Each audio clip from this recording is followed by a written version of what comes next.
Hey everyone, welcome to LimitLess Radiocast, episode 115. Chad and I get to hang out with Casey Halstead today. He is a Brazilian Jiu-Jitsu black belt under Eddie Bravo, also the owner and lead instructor of 10th Planet Las Vegas. He's coached in the UFC, many professional athletes. We get into all kinds of great conversations, so I'm going to leave this short, simple, and to the point. You guys, throw those headphones on, turn up that volume, sit back, relax, and enjoy the show. Hey everyone, this show is also being brought to you by Global Auto Detailing, located in North Canton, Ohio. They have interior services, exterior detailing services, complete detail services. You can get monthly memberships. You got to check these guys out. They are great at what they do.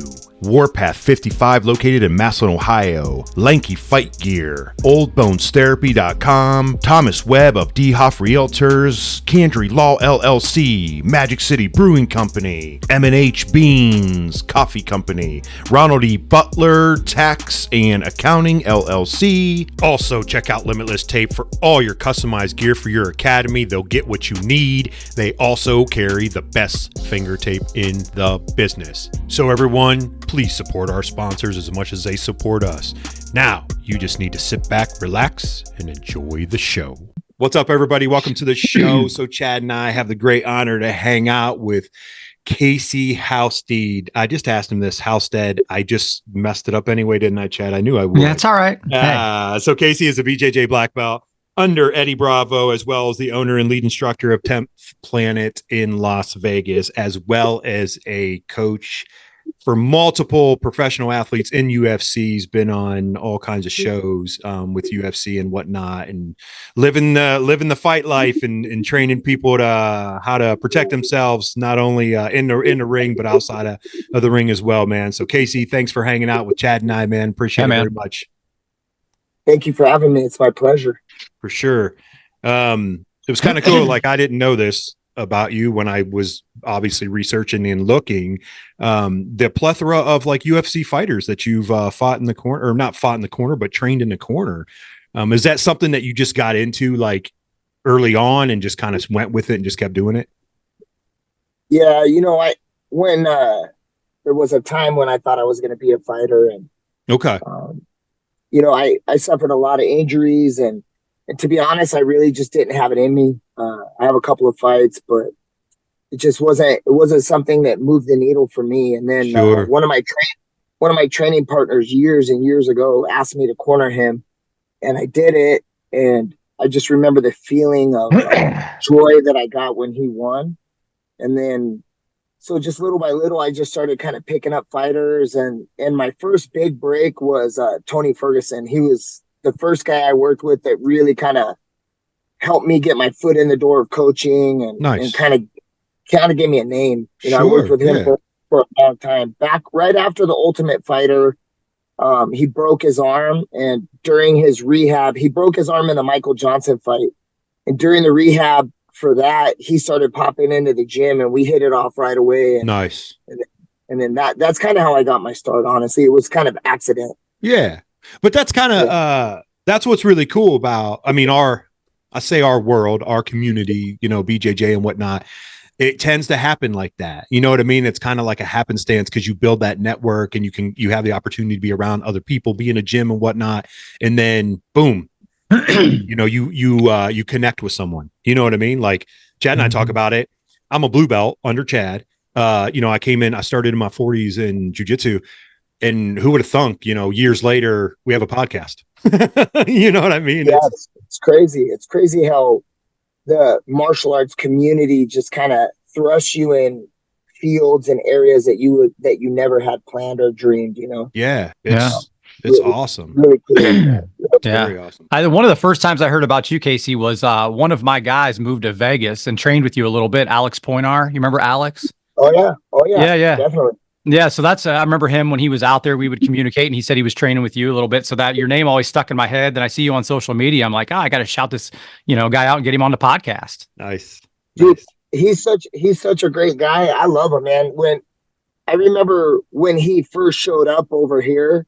I recently retired. I retired last June, so I'm really not coaching anybody. I have one fighter that I still coach. Her name is Gigi Canuto. And she's an up and comer, and she's best friends with my daughter. And Okay. Yeah. they're like number one training Sure. partners for each other. So I kind of still do it, but I could remember when Alex came in first. I was just amazed by like his spirit and how cool he was. You know, he was a great dude, man. Yeah. I can't wait to see him like break through and get to the highest level, you know? Yeah. Yeah, Yeah, dude, he's a good guy. Yeah. the dude is in it, Trains man. constantly. Trains like crazy. Yeah. He's actually in town for a couple of days, and came in and trained last night with us. So Oh, nice. Oh, Nice. yeah, cool. Hell yeah. he said to tell you hi. Hell yeah. Give him a hug. Give him a hug Yeah. for me. I Yeah. will. Yeah. Yeah, Alex is a good dude, man. He trains all the time too. Like that's what Mhm. I'm always like, dude, I know you're young still though, so he can keep doing that. You can train nonstop all the time, you know.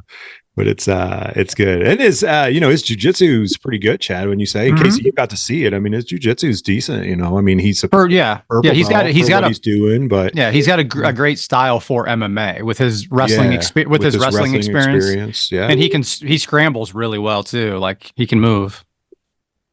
Yeah, I mean he's a real martial artist, you know, like his background and he's a student of the game. He's gonna be just fine. Yeah. He's gotta keep positioning himself to be able to capitalize on a big opportunity. Yeah. You know, I mean he's got all the skill and he just needs that breakthrough moment. He'll be fine. Yeah. That weight class is really hard too, you know, because there's like how many fighters in your time like really how big is that weight class, Casey? Like I would think you would know or maybe have a good idea. Like Alex is what, 125? Is that where that's like is that still considered rooster weight or is that 115 rooster weight? No, it's rooster. Is it rooster? Yeah.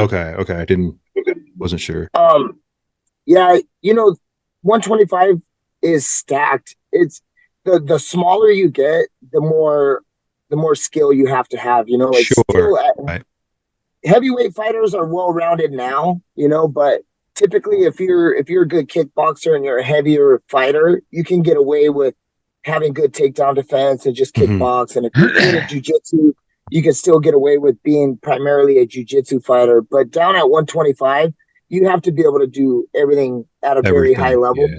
Yeah, because they're just so good. I would say 170 and down, they cannot be as specialized as like 185 and up. Sure. So you have to be well-rounded. You have to be strong, fast, good cardio, great wrestler, good striking, top-notch jiu-jitsu. It's a tough sport, and they're cutting weight like crazy amount of weight. So they're starting at a deficit every time. Yeah, for sure. Which I've trained a ton of 25ers in the past, like a lot. And just seeing how much weight, like Alex Perez, I've trained him a lot. He's a really good friend of mine, and the amount of weight he moves is insane. Yeah. It just doesn't even make sense. The body gets used to it after a while. Not that it feels great, but they kind of stay in that system, right, Casey? I mean, yeah, it doesn't really matter. The last 5 pounds always suck. It doesn't even matter. Right. Yeah. If a 25er bumps up to 135, you would think that the weight cut would be easy. But when they hit 140, still that last 5 pounds is rough on them. It just always is. It doesn't matter. No matter what. Yeah, it's rough. Yeah, I saw when Mighty Mouse did the Master Worlds, you know, a month ago or whatever that was. Now he fought at that 154.5 class. And he fights at 25, obviously. So I'm sure he probably walks at 60. I'm sure he cut to get to that jiu-jitsu weight class too. Yeah, I'm not sure. I don't really know Mighty Mouse, but I know a lot of 25ers hover in the low 50s to like low 60s for sure. Yeah, low 50s is probably on the smarter side if they can, but that's wild to me to cut that much. Now that's over how many if done correctly. Let's preface that, right? Yeah, done correctly, done the right way, having a coach like Casey, you know, putting them through being in their ear, having nutritionists around them, coaching them the right way, obviously, versus, I mean, heck, Casey, you've been in this game for a really long time. You know, you've seen the evolution of just not eating, running, whatever, you know, the health part of it is obviously a drastically changed to keep the fighters longer longevity and healthier than they've ever been before, you know, with everything.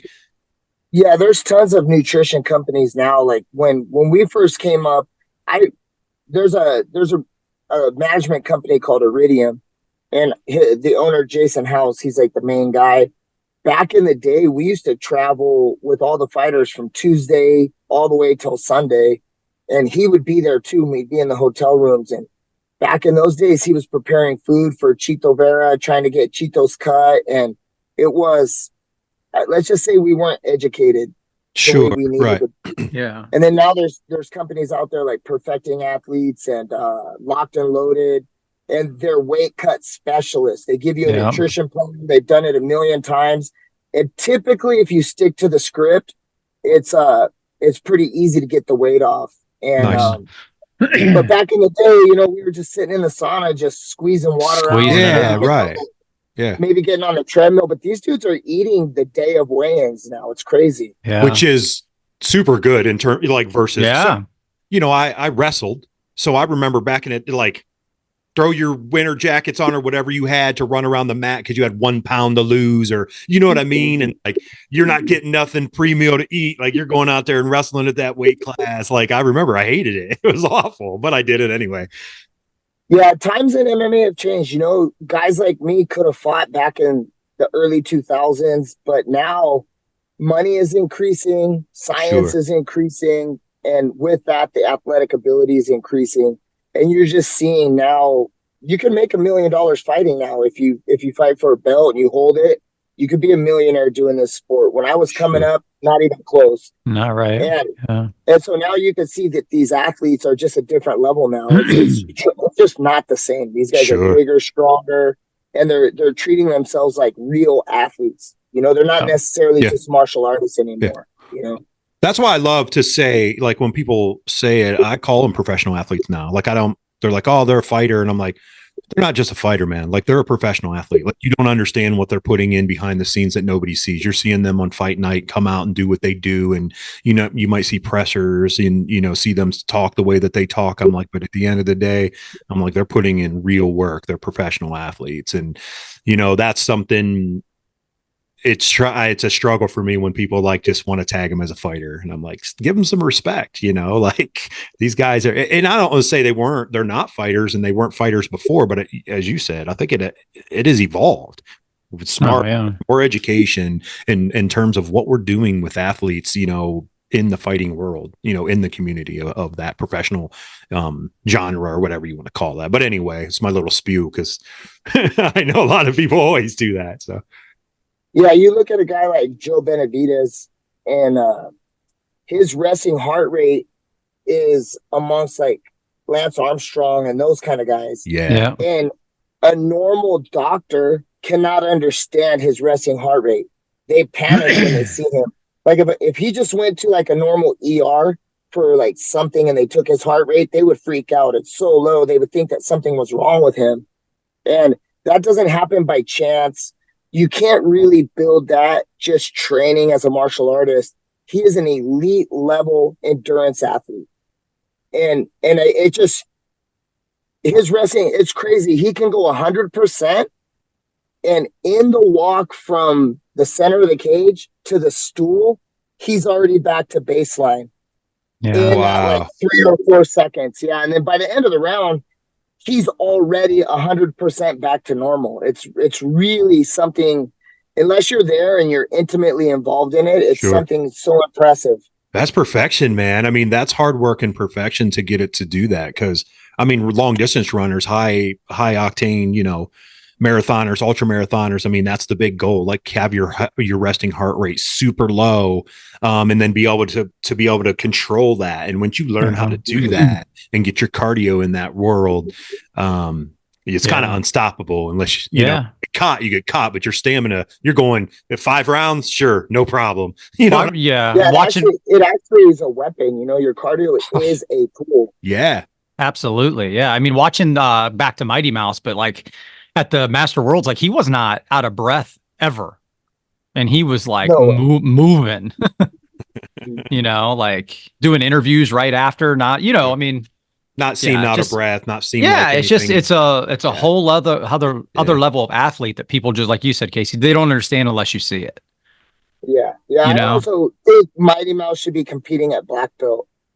Yeah. He's doing brown Yeah, belt. because he did brown belt, and that's the first thing I thought too. I didn't know he was only a brown belt. I thought he was a black belt until I saw some of the videos, and I'm like, "Whoa!" I'm like, "What's going on?"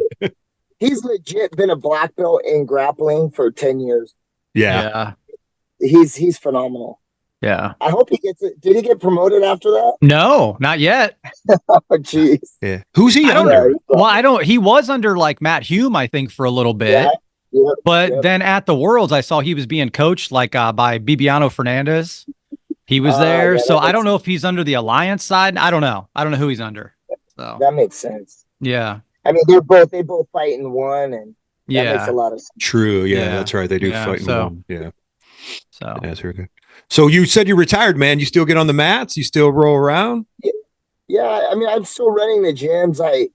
I've got the 2 gyms here in Vegas, and then I have one in Tucson with Anthony Burchak, who's an ex-UFC fighter. And then I partner with a guy named Tyler Womble's Classic Fight Team in Orange County. So I'm still in the gym every day, but I'm basically running classes. And then everybody knows that I'm tied with Andy Varela. He's like my right-hand guy here. Sure. And so like, I try to coach jujitsu when I can, but I retired back in June because my daughter, my 21-year-old daughter, is a college wrestler. She's graduating this year. Oh, congratulations, man. I love that. Like, thanks. It's crazy. I can't believe I'm going to have a college graduate. It's insane. That's the other side of it. I mean, congratulations to that too. It's yeah. But she turned out to be an amazing kid, and I missed so many of her wrestling matches when she was growing up. Sure. Because I'd be on the road 3 weeks out of a month, and someone would always have a fight and a very important training session or a weight cut, and she would have a dual meet, and I would miss it. And then my wife and I had kids like at an older age too. So I have an 8-year-old and a 5-year-old at the house. Oh, okay. Yeah, they're competitive golfers. My 8-year-old won the Callaway Junior. Yeah, she won the Callaway Junior Worlds last summer, and she's probably top 5 in the world at 8 years old. Oh man, that's awesome. Wow.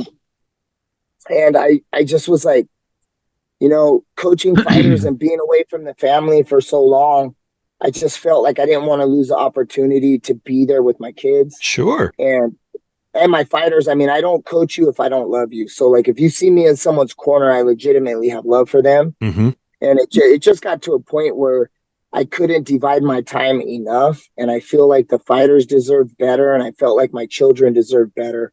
So I had to take a step back. Sure. And, we had a pretty big roster out here of fighters, and it's just a tough business. It's a grind. And I wanted to focus on the family. That's pretty much why I did it. Yeah.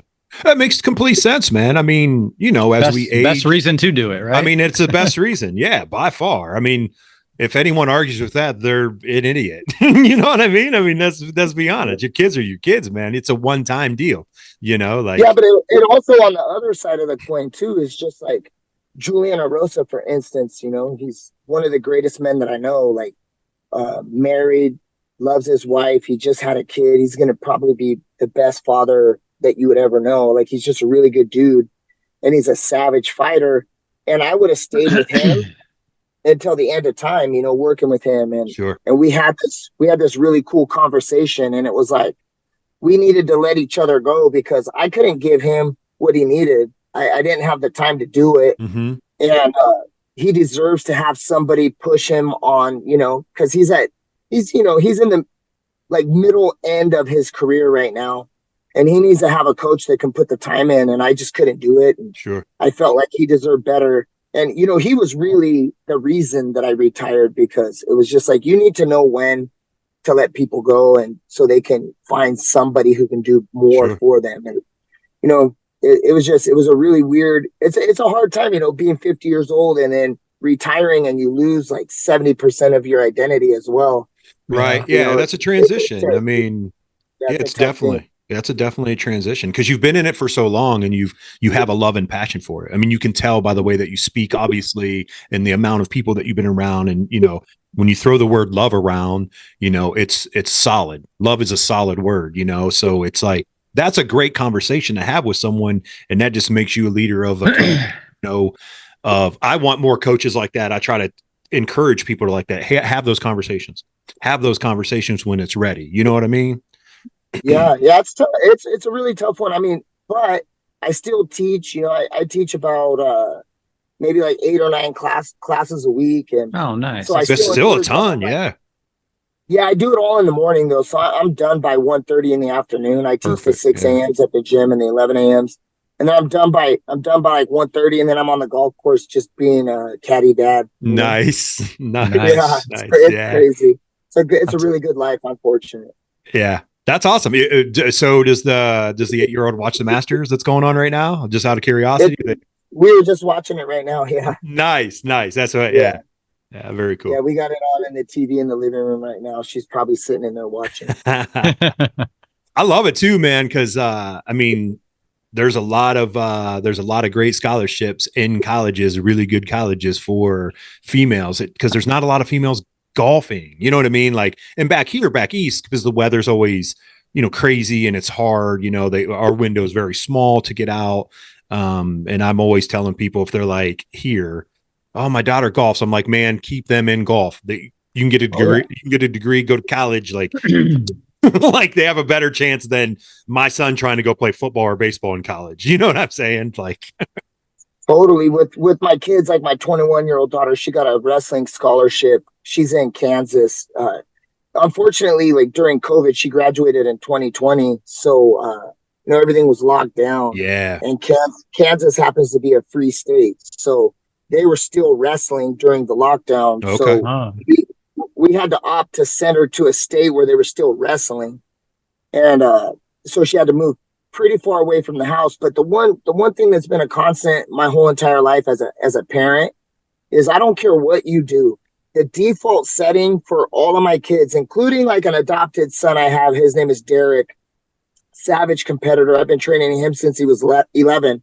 When I moved out here to Vegas from California in 2015, he moved with me as well. So he and my daughter grew up at pretty much the same age. Okay. And they were the same grade. They wrestled on the same team. They actually went to college together in Kansas.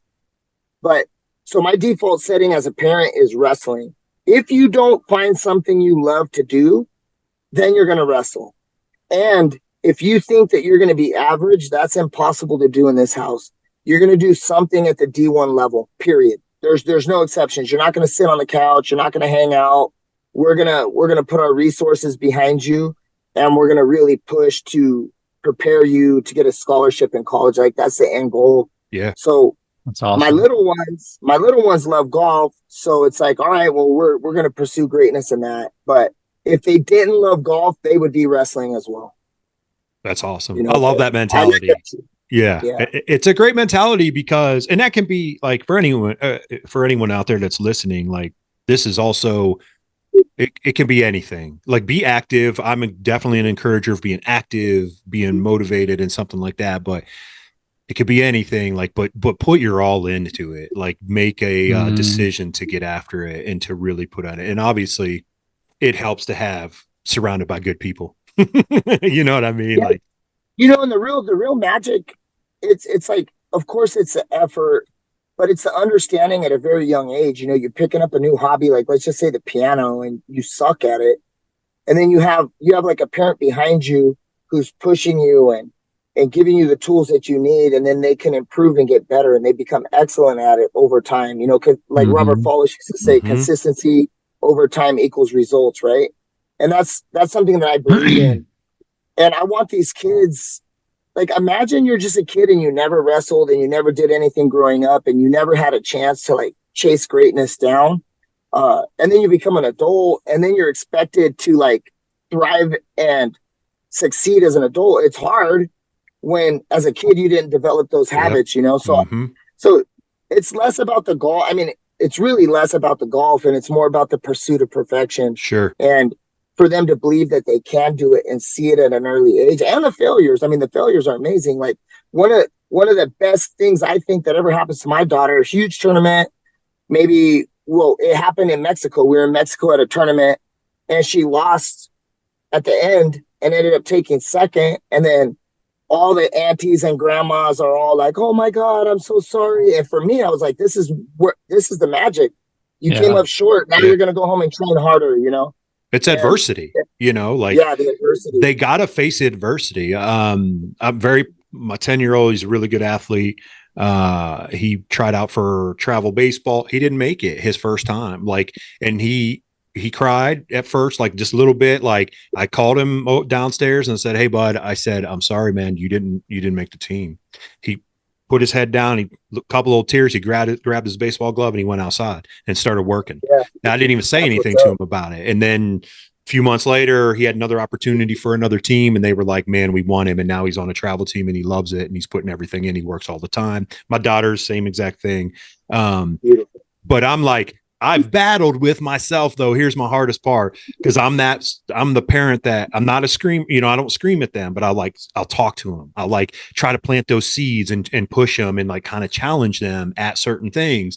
And then sometimes I'm like, man, am I too hard? And I try, like, I need to be around people like Chad says no. Casey, like I could tell you'd be like, no, man, like you're doing the right thing. Because sometimes you sit here like, crap, am I doing the right thing? Am I pushing them too hard? Are they going to do this? Like I know they're not going to hate me. I'm not worried about that. Like I'm just like trying to break them. You know what I mean? So it's always, that's a battle. I got some really good advice, because I mean, I didn't even understand that I want to be involved too much. You know, my daughter's a wrestler and a jiu-jitsu athlete, a 21-year-old. And what does that mean? That I coach her a ton. So I'm actually there, hands-on.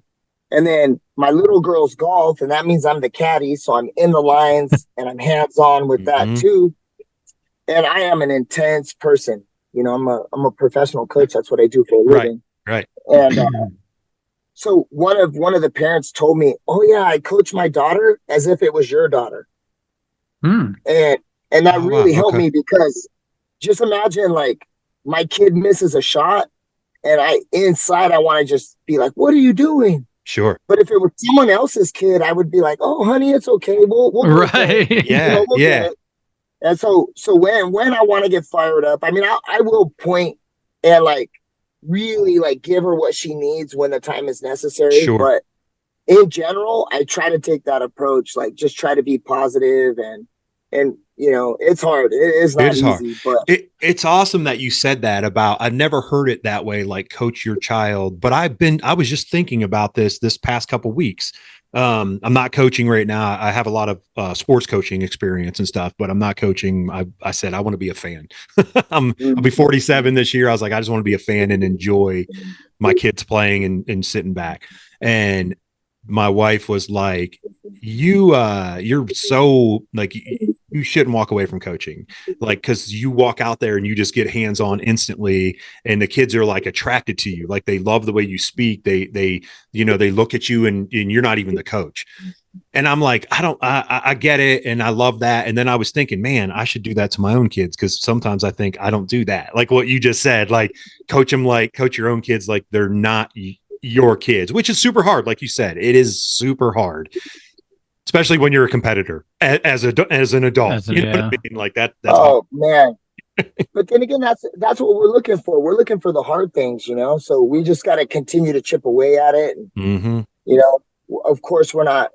Sorry if you can hear the dogs barking. Oh, you're good. You're good. You're good. No worries. Yeah. So just keep chipping away at it. We'll be fine. Yeah. That's how I figured too. I chalk up with age. I'm like, you're old enough, man. You've seen enough. Like you can do this once in a while. Your kids will still love you. That's also something I have to tell myself now that I have this 21-year-old daughter. And the problem is, you know, I raise my kids to be independent thinkers and pragmatic, and then they become that. And then it's like, oh shit, but I'm trying to, I can see that you're going to make a mistake, and I'm trying to like keep you from making the mistake. And I need to continuously tell myself that it's the first time she's dealing with these issues, like as big or small as they are. You know, I'm 50 years old, so I've dealt with all of her issues like 100 times. Yeah, for sure. And I have to kind of step back and let her fail a little bit here and there. You know, I don't want to take her experience away from her. Yeah. Which is good, like you said earlier, is you see that adversity. So you see them fight through that adversity. So you already given them tools and the ability to fight through it by coaching and teaching them throughout life. And then when you see it, you're like, all right, I got to pull myself back a little bit and just let them kind of go through this, and it's going to suck for you, like whatever it is. But I think I've given you enough tools. So I've tried to think it that way too. It's like, all right, even though I want to like jump in, save the day. Yeah. Yeah, it's rough. I tried to explain it to her one time. I'm like, we are at the exact position if we were going to use GPS coordinates, right? Yeah. And your line of sight is ground level, and you could only see Friday. And then you got to imagine I'm 60 stories up, and we're literally in the physical same spot, but I'm looking 40 years out with you. And the disconnect is between Friday and 40 years from now. And I'm trying to get you to see some of the pitfalls that are in your way. And she's so smart and so cool. And I raise her. She's just like me. If I ever went a vacation for two to go anywhere in the world, I would take my 21-year-old daughter, because it would be like, all right, we're going to go to the beach and we're going to train all day. And Nice. she would be so down with that, you know? And it's like, but the problem is I raised her to be like me. And I'm a hard head, and I learned through lumps and bumps. And I know that that's what's going to happen with her too, you know? Sure. So I'm just like, damn, like, go on now. Like, I'm here. I'll help. I'll pick you up. Hey, I've always got a shoulder for you to cry There on. you go. Like, Yeah. just learn this the hard way, you know?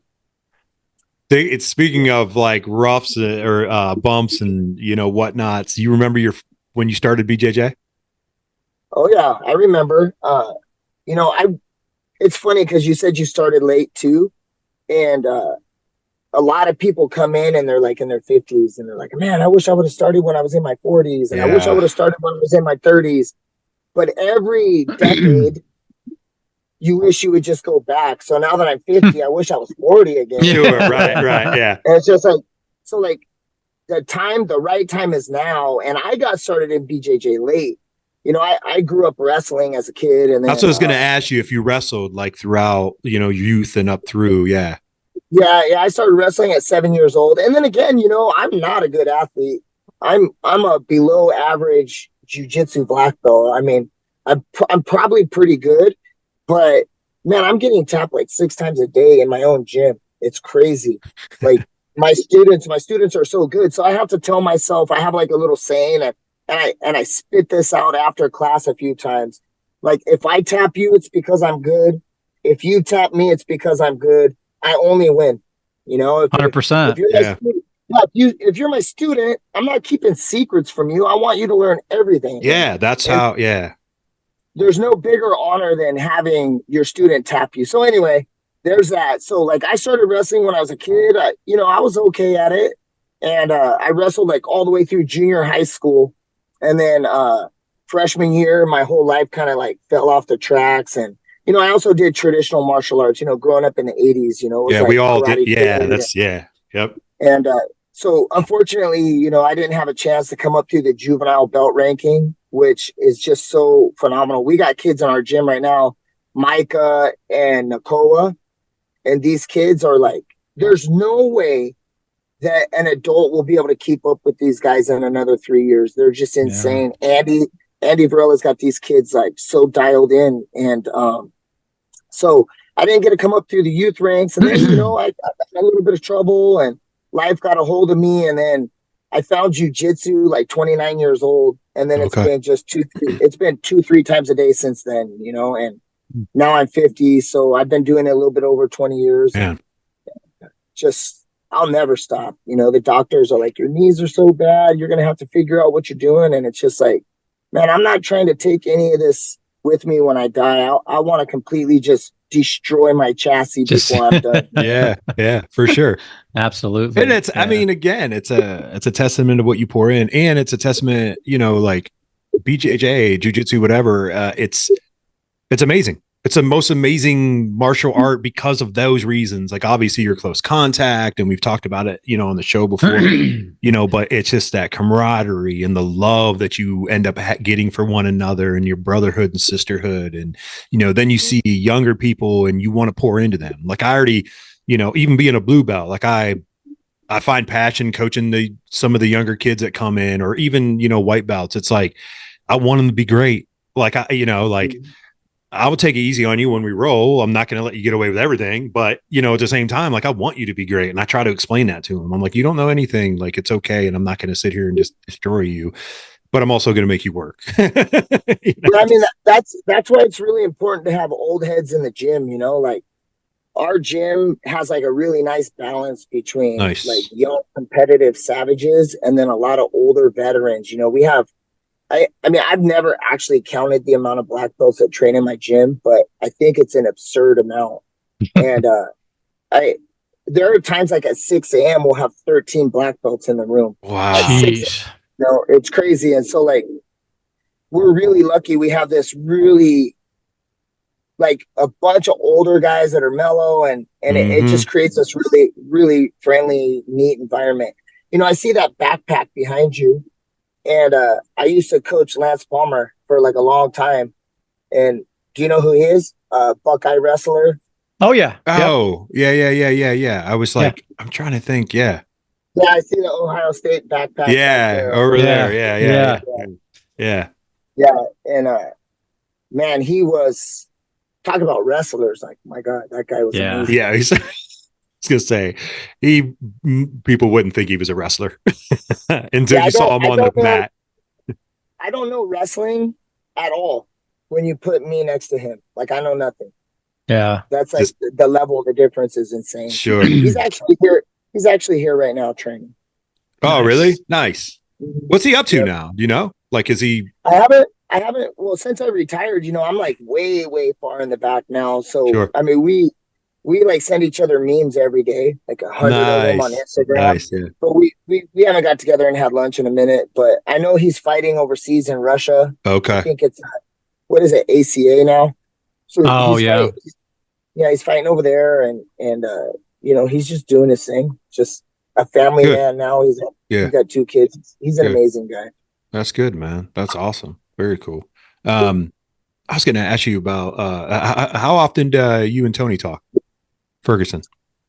It's funny because we had like a bit of a falling out maybe 10 years ago, and then recently we've kind of reconnected and started talking. Well, good. I'm glad, man. You'll see if you look at his last fight against Patty, you'll see my business partner Tyler Wombles was back in his corner, and Tyler Wombles and I used to work with him when he was on his run. And it's such an intimate sport. It's easy to just kind of get weird feelings for for sure, man. It's just different. Yeah. I was wondering, go ahead, Casey. No, go ahead. No. I was just curious if you saw him go through Goggins Hell Week training, and I was like, man, like I don't know if anyone has lasted. Like Tony might have been the only one. He is the only one. That's what I thought. That's around the time that we reconnected. Was he was looking for a change, and sometimes you go on a run, and we're undefeated together. Like we've never lost an MMA fight together. Like me in his corner, and I do agree that fighters should change coaches. I don't think jiu-jitsu fighters should change coaches. I think you should be loyal to your gym, but I think MMA fighters should have the liberty to move because the game is so dynamic and there's so many different variables. There's no way one coach knows everything. And I think a 5-year run is like a pretty good amount of time. And I think we parted at the right time. I mean, I couldn't teach him anything anymore. He knows everything I know. And but sometimes, you find yourself on the wrong side of a losing streak, and you got to kind of go back to what worked. Yeah. And so he started reaching out to Tyler and I, and I mean, of course, like we couldn't work together because I live in Vegas. But so he started working back with Tyler, and Tyler was in his corner, and I thought he looked pretty good, man. I thought he had a chance to win that fight. I just feel like he was letting Patty clinch him a little bit too much. I don't really know what he should do with his career at this point. But how old is Tony now? Is he late 30s? Is he late 30s? He's got to be. He's probably 40. Is he 40 now? Yeah, at least 38. At least 38. Yeah. I mean, he looks fun. Obviously, I mean, I'd never take anything from him. I mean, he's a great guy. Well, he looks in phenomenal shape. You add some MMA miles to that too. But that's what I mean. Like, yeah. That's your age is different. It's like dog years. There's no way that he's had a bunch of surgeries. He actually just had one, and there's just those things just start adding up, man. And in this game, You know, like if you just like remove MMA and put in sprinting and Usain Bolt, and it's like if you get an athlete like that, you're talking about hundredths of 1 second is the difference between gold and bronze. Gold and bronze, yeah. And MMA is the same way, man. The difference between it's a fickle bitch, man. Oftentimes the guy that wins doesn't even deserve it. And it's like it's just such a fine line between winning and losing that if you lose a step, I mean, that's all it takes, you know? You just an injury and you can't move right. All of a sudden you start getting caught with shit you didn't get caught with in the past. You know, but I know I'm an optimist just in general. And I, you know, I've always watched Tony's career. And even though some of them were brutal knockouts that he lost by, he had opportunities in most of these last 5 fights, you know, he had opportunities. And I feel like if he would have just done this different or that different, and this is where the danger comes in, is like you have an optimistic coach and you have a motivated fighter that's getting older and they can fight 4 or 5 times more than they should have, you know? Oh, yeah. That makes sense. I mean, for sure. Definitely. You think it's, I'm trying to think how to word this. Apparently it wasn't a good question. Sorry. No, did you lose it? I did. I just kind of lost my train of thought because I was thinking like not the age of fighters, but with the, I guess, evolution of technique. Obviously, the technique's probably the highest we've ever seen it across the board. Even earlier in the show, you know, we talked, you know, heavyweights used to be, you know, I don't want to take anything from them, but let's say, you know, 10 years ago, just banging brawlers. You know what I mean? Like there wasn't, there was some wrestlers there, but not as technical as what they are now. You look at a heavyweight now, and I mean, they're mad skills. They got great skills from top to bottom and everything, you know, from jiu-jitsu to Muay Thai and all of it, clinching. The evolution becoming makes it fickle. Would you think, or would you agree with that? Like the evolution of technique, because it's gotten so good, has made the fight game or professional. Let's call it professional because that's what it is. The professional fighting world more fickle because of that, because of the evolution of technique. Does that make sense? I completely just for real. Chad just stepped in and helped. I don't know if I couldn't on that one. I mean, I believe fighting is a fickle bitch just to begin with, but I would say that there's definitely. I mean, every sport you can see, every sport's evolved. It's right. I mean, you talk basketball, football, golf. I mean, even everything. I mean, you know, everything is evolving, obviously, to get bigger, better, stronger, faster. You know, and that's why I was wondering, like, you know, we watch a UFC fight. All right, top. Oh, this kid's great. He should win in one small move, and he gets caught. And it's like, wow, that other guy didn't really deserve to win. I don't want to say he didn't deserve to win, but you know what we see and what we see happens the entire time, and it's like, wow, that was unbelievable that just happened.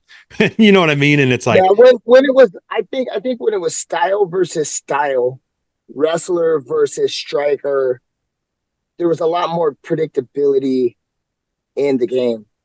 And now there's nothing's hidden anymore. There's no hidden camp. Like you're not going to be able to go to Japan and learn something that you can't learn here in Vegas. Like everybody knows okay, right? Makes sense. And so I would say maybe homogenous is like the right word to use. Like the game, there's no secrets. So then it literally comes down to, I mean, coaching's important. I mean, I'm a coach, of course. I'm going to say that, right? Yeah, 100%. But I really think it's only like 2 or 3%, you know, maybe, right? And I feel like the strongest part of a coach would be in the rounds, like in the middle of the rounds, like kind of refocusing your fighter, getting them calm, because they're, you know, you don't really remember what the hell's going on in the corner in between rounds, you know? So it's like, you got to be able to be concise and give them the things that they need. And you need to be able to motivate them to continue to fight with a broken arm. You know, that's a hard thing to do. Sure. You know? Yeah. As a matter of fact, the girl Gigi that I corner, she's very young, 21 years old, just turned 21. And she fought for the LFA belt here in Vegas a couple of months ago. And she fought a girl from American Top Team who was an Olympic bronze medalist, like in her 30s. And she got kneed in the head twice when she was down. She was like on a knee, and the girl kneed her twice right in the head. and she could have just taken the DQ and won right there. And I was like looking at her, and I don't want to ever put into someone's mind like, hey, call it. Just take the win here. And she just looked at me and shook her head, and she was like, fuck it, and got up and fought. She's mad.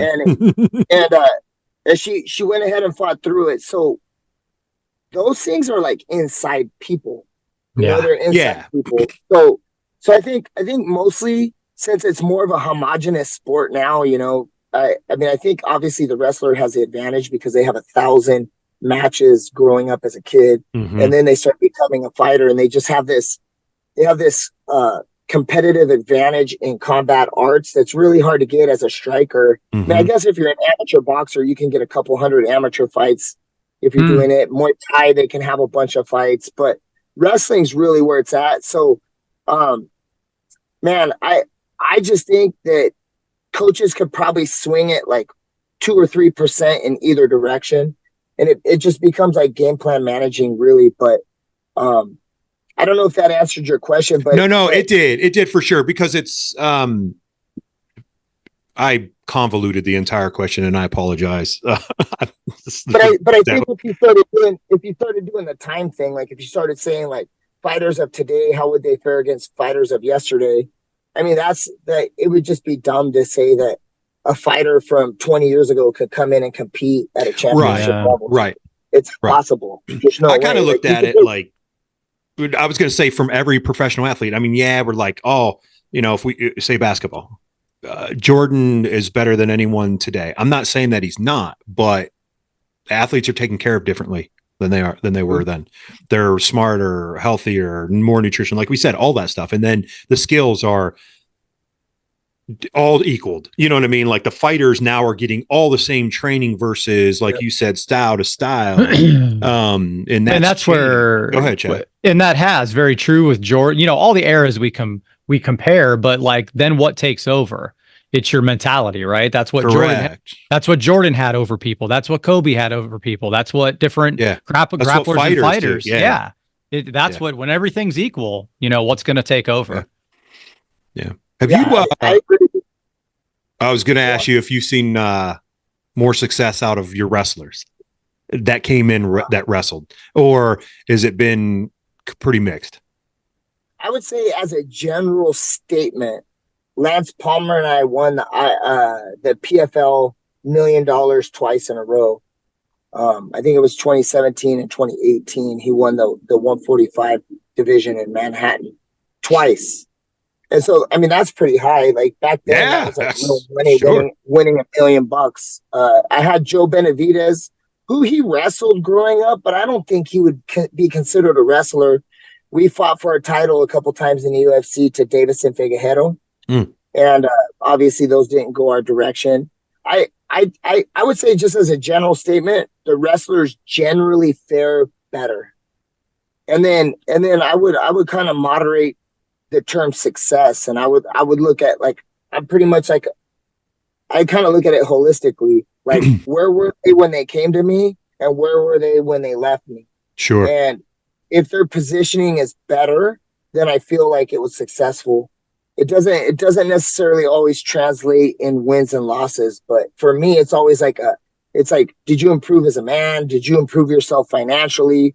Were you able to get a couple corporations set up and get some side businesses going, that you're parlaying your MMA career into some business for post fighting, you know? Sure. And I kind of measure it that way, and the fighters don't always like to hear it like that, you know, but you know, so I measure success different. Sure.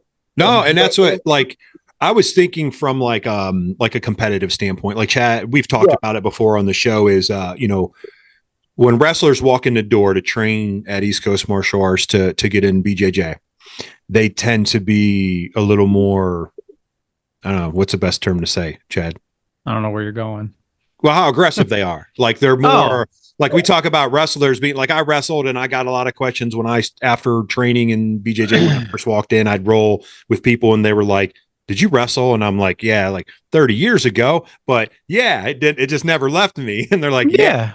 I mean, granted, that's just the normal person is going to be that way, right? Aggressive. And, like I would, for the lack of technique you have, you're going to make up that with whatever attribute you have, which is usually being aggressive, strong, you're young, you're an athlete. So yeah, we just got to kind of mold those guys and slow them down a little bit. And so we can train hard every day, Sure. Yeah. The real way to ask that question, I think, is like, if you had a son that wanted to fight and you knew it at 5 years old, like you saw the future, like how would you develop him? Like what would you do first? And for me, the answer is I'd have him wrestle for sure. Have him wrestle, yeah. And we would wrestle and we would box. And those would be the two skills that I'd want to develop.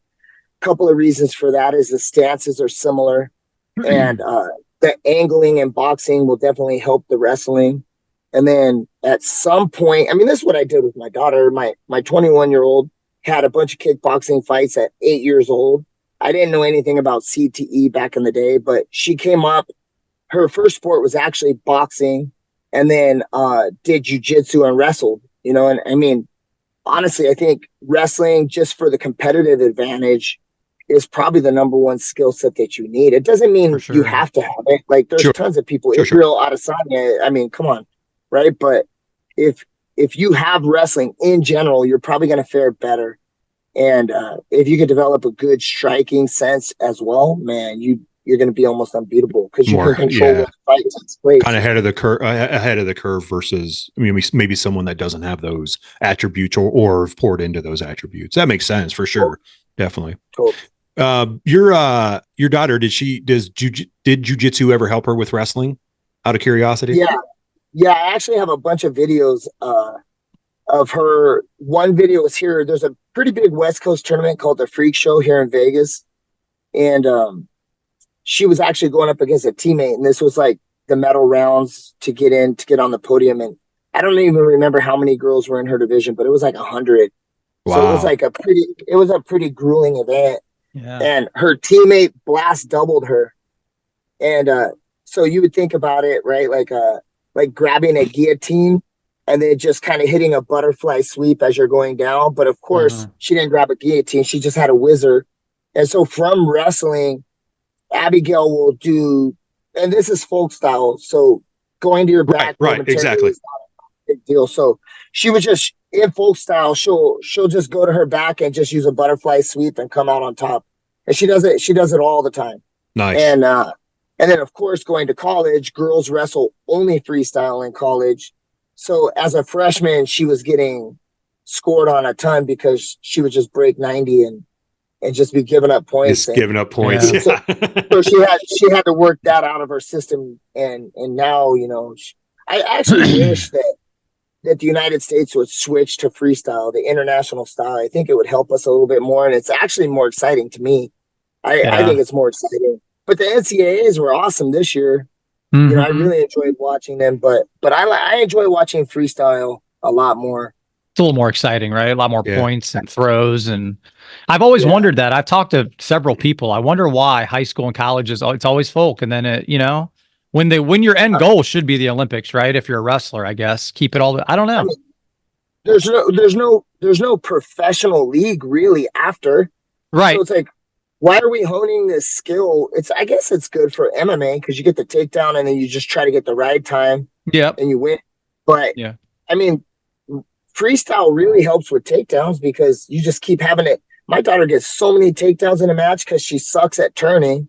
So it's just takedown, stood up, takedown, stood up. Right. And I mean, her takedown ability is insane now after 4 years of doing that. Yeah. Yeah. That is, wow. That's a great question. Like, yeah, we've never talked about that. Like, it's probably like just you train that entire youth career all the way up until you're a senior in high school. Then all of a sudden, if you have that opportunity and you're blessed to go off to college, then it's like all of a sudden, past college, past, yeah. And then we go up against India and Iran and Russia and these guys. That's all they do. That's all they do. Yeah, their whole their whole career. That's all they do. I'm sure schools, high school, whatever, do not want that job to try to switch over. That'd be an undertaking, right? It probably is.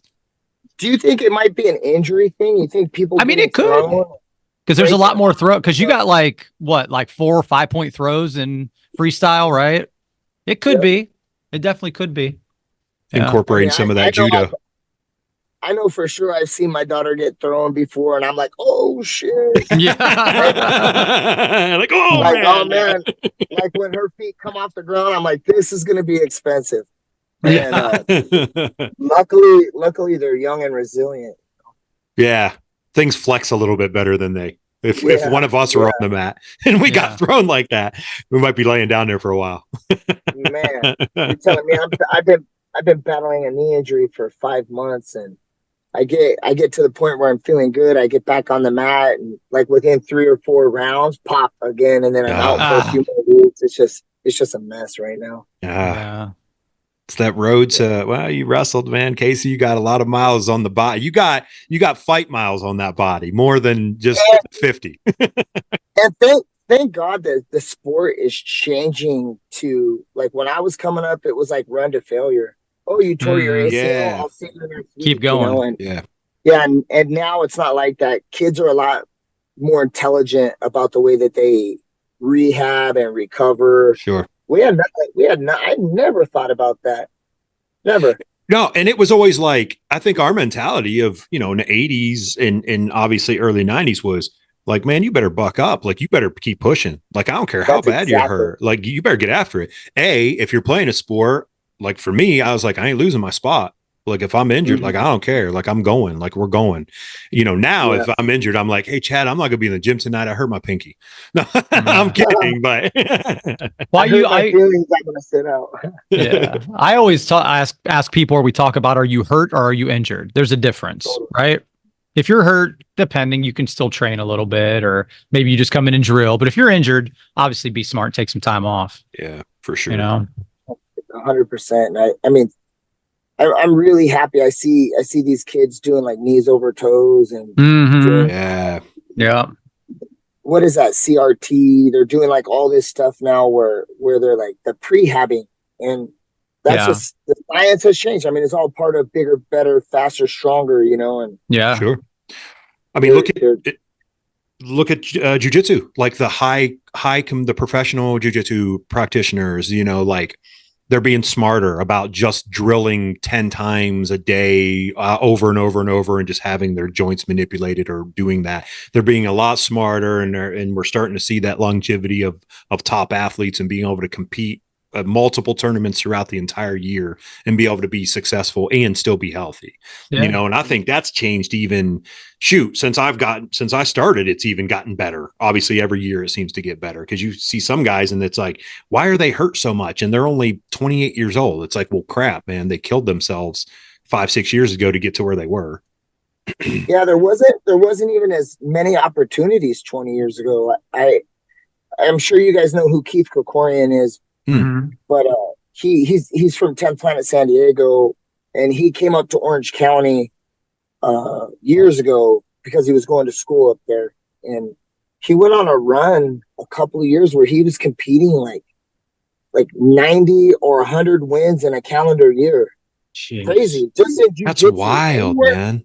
Anywhere they had a 16-man bracket, didn't matter the weight. If it was a 16-man no-gi sub only bracket with at least like $1,500 cash prize, that kid was and he was winning them all. He's won trials. He just won the Polaris, the big one that just happened. Like, he's a talented cat, but that wasn't around when we were coming up. No, there was not nearly. I remember like Grappler's Quest was like a big one back in the day. Yeah, man. And it was talk about it. You mark that shit on your calendar, you're like, Grappler's Quest, Vegas, let's go, and you actually built a whole camp around that tournament. And now my kids, I don't even know where they are. I've got purple belts at my gym that I wake up on a Saturday morning and I get on my stories, and they're in Austin doing a tournament. You didn't even know about it. You're like, I hadn't known about this. Yeah. And then I'll text them and I'll be like, yo, why didn't you tell me? And they're like, we didn't want to bother you. It's cool. Which is awesome, because I guess it's a twofold. You know what I mean? Like, you want to know, but they're like, we don't want to, right. But they don't want to bother you because they're like, hey, listen, like, I don't need to bother you for this. It's just a little tournament or whatever I'm going to. So, yeah. The point is there's so many opportunities that they're competing so often that it's not even a big deal. right. Yeah. Right. Exactly. It's just part of it. You train and you compete. That's what you do. That's like, I mean, I think we have like 50% competitors in our gym. It seems wow. like. You think it's good for the sport in general to have as many opportunities like that? I kind of was looking at that too. Like, I think it's good, in my opinion, to give opportunities to people, but as Chad, you've said before, like some of these aren't. Well, yeah, not all tournaments are created equal. The good ones are going to be good, Right. and the bad ones are nobody's going to go do the bad ones. Right. You know, like back when I was coming up, and you, Casey, I'm sure Naga was a big deal. Like to go to a Naga tournament was pretty big. Now it's not that big a deal anymore. Right. You know, so people are going to follow the good stuff. For sure, definitely. Yeah, I think that you're right, 100%. I think that there's like a double-edged sword with this. I kind of been talking to some kids about the purple belt that's competing against black belts. It's not real to me. It's like, hey, go do the worlds, go do nationals, enter your weight class and enter your belt rank and feel the stress of needing to win that. Yeah. If you're competing if you're a purple belt and you get into a 16-man bracket and 15 of them are black belts and you get a couple of wins, but you lose, you walk away from there feeling good about yourself. You're like, yeah, I tapped black belts. And I'm like, that's fake. Go up against the best purple belts in the world and prove that you're the best one. And that's where the real stress is in competing is competing against guys your own weight and competing against guys in your own rank. So sometimes I think the oversaturation of competition, although I think it's good for everybody in general, I believe that there are lower ranked guys that avoid going against lower ranked guys because they don't want to risk losing to somebody that's their own rank. So they just try to compete up all the time. That way they have a built-in excuse for losing. Yep. Chat, we've talked about that for sure. And it seems to be, I want to say an epidemic, but no, I wouldn't say that. But it's there. Seeing it more, and I guess you got to be ingrained in watching it, obviously, and watching tournaments and watching flow and so on and so forth. You know what I mean? But I see that too, and I've questioned that, Casey, because I'm a young blue belt, and I ask questions, and I'm like, why would they do that? Like, and then Chad will tell me for that reason what you just said. Like Chad and I will both say too. Like I admit I'm the problem. When Derek Rayfield, my adopted son, when he was like 13, 14 years old, he was tapping black belts all day. He did EBI. I think it was 14. He did combat jiu-jitsu in Long Beach with Eddie Bravo. We had a hard time because he just turned 18, like 2 days before combat jiu-jitsu. So getting him his license to compete in California. It was really hard. And then he beat an MMA fighter named Mike Flock, who's like a good MMA fighter. And he beat him pretty easily. And then, so as much as I think it's not cool to do that shit, I was so happy when my little boy. Right. So like when your purple belt goes out and taps, so I'm equally the problem, like when I have a purple belt that taps a bunch of black belts, it gives me a sense of weird pride, like, hey, we're shit, right? But really, like, if winning was all that matters, we would just be beating up on 4-year-olds all day long. So I think competing in the appropriate brackets is also important because you want expectations coupled with the fear of competition at the same time. For sure. And if you can get expectations and fear of competition, now the magic's happening. And so with all these opportunities, I mean, you don't know because you wrestled. We've all been around, so we don't know. But we forget, we do know, but we forget. Sure. They're talking about normal people, like just a dad whose kid is doing tournaments. I always encourage them to compete at least once or twice. It's like, you're getting mad at your kids because they lost a tournament. Well, let me tell you, he's 6. They didn't have anyone in his weight class, so they bumped him up. He competed against a 10-year-old that outweighs him by 15 pounds and outranks him. And you're mad that he lost. Like, why don't you go compete? That way you know what it feels like. What it feels like, 100%. Yep. And not only that, it'll change you. When you face your fears and you just do it, it'll change you. It's powerful. Yeah. So It humbles you quick. Yeah. I know back in the day too, and this was a gi tournament, but I had a white belt that was really, really good back in the day. And I asked the promoter, I'm like, hey, can he do the blue belt division? He's like, no, give him his blue belt. He just go win as many white belt tournaments as you can, right? until your coach promotes you, right? Yeah. But I remember. Go ahead. Go ahead. You're good, dude. No, I was just gonna bring up. You're good, Casey. I'll wait. We talked about, going up brackets, and I don't know if you guys saw that high school kid, Bo Bassett. Have you seen him, Casey? Oh yeah. Yeah. I know who you're talking about. He's a sophomore in high school, and he tech falled an NCAA champ. Yeah. He's what the hell? Have you watched videos on him? Yeah. Yeah. He's special. Phenom. He's special. He's a phenom.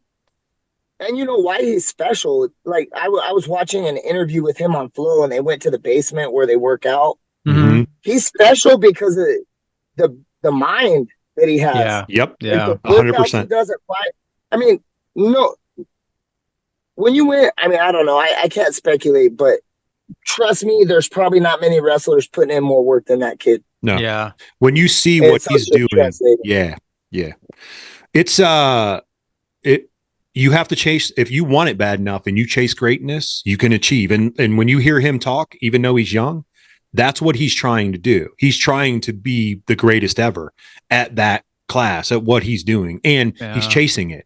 And most people, I say most people, there's a good percentage of people that can't do that. Young, older, whatever. They'll quit. They'll quit at some point. Something will happen. Or they kind of want it. They just kind of want it. Kind of. Yeah. When you wonder at his age, and what he's accomplishing, will there be burnout? Will he just, you know what I mean? It's a possibility. It's a possibility, right? With anybody. Yeah. The biggest threat to probably any athlete, but especially male athletes, is like just getting thrust into a position where you have to be responsible for someone else. I tell all my young fighters, don't be having kids. Like stay lean, don't get into debt. Taxman's never gonna go away. Taxman's gonna find you eventually. You're gonna grow up. Yep. Yeah. And it's like, if you could stay lean, I mean, that's a term I use all the time. Stay lean, stay hungry, go to bed hungry, wake up hungry, leave yourself hungry. Don't ever be fat and happy. That's just not good. That's terrible. Yeah, right. And for him, I don't think Bo's going to ever have that problem, but there are a lot of young talent that they're going to find their first girlfriend and they're going to get her knocked up, and then they got to go to work, and that's it. It's over. Yep. That happens a ton. Happens all the time, for sure. Definitely. Hey man, we've taken an hour plus from your life, and I can't be more appreciative of you, Casey, for coming on the show and talking. And I did want to ask you one thing. Do you go to are you going to go to ADCC? Do you go to it? Yeah, I'm probably going to go. I heard there's like one spot left, and of course my guy Andy didn't win trials. He came in third. So I'm praying and hoping that he gets an invite. I was going to say, he might get an invite. Yeah, right on. Yeah, I mean, if for sure, if he gets an invite, I'll be there. It's weird. I have a hard time getting up for events if I don't have a dog in the fight. Sure, that makes sense. I mean, you've been around for a while. You've done this. That makes like I'm not buying UFC pay-per-views anymore. I'm not going to the shows. Even if I get tickets, I don't go. And I used to watch them because there would be an interesting matchup in a weight class that I had a fighter. So to answer the question, if Andy is not in it, I'm probably not going to go. Right on. Okay. Yeah, I feel that. Yeah, that makes sense for sure, man. Well, all right. Well, hey, shout out anything you want, man. How they can get to you, whatever you want to promote, anything you want, Casey. Okay. Well, the easiest way to get to me, and I answer any questions, is Coach Casey 10 on Instagram. That's the best way. Just DM me there. I do have a merchandise site called shopnogi.com. I got some stuff in the mix right now. We're going to be doing some new drops, so check that out. Also, toehold.com, shop toehold. If you want to buy some dope flip-flops, AG, my business partner, and I, we started the company. I'm no longer with it, but I really like to push that brand because everything's made in America, in-house, here in Vegas. Nothing's outsourced. Everything's done by hand with a craftsman. And, if you have some disposable income and you're looking to, buy something nice for yourself, that would be a good thing just because it goes to a local guy and it's all done by hand. It's awesome. Yeah. So You said toeholdag.com? Toehold? Toehold. Yeah. Shoptoehold.com. Okay. Awesome. I'll have it in the show notes too for people to click on. And when we drop the show, we always have links on there on social media too for people to get after that. And I think did you used to wear Old Bones Therapy too? You have friends with them guys?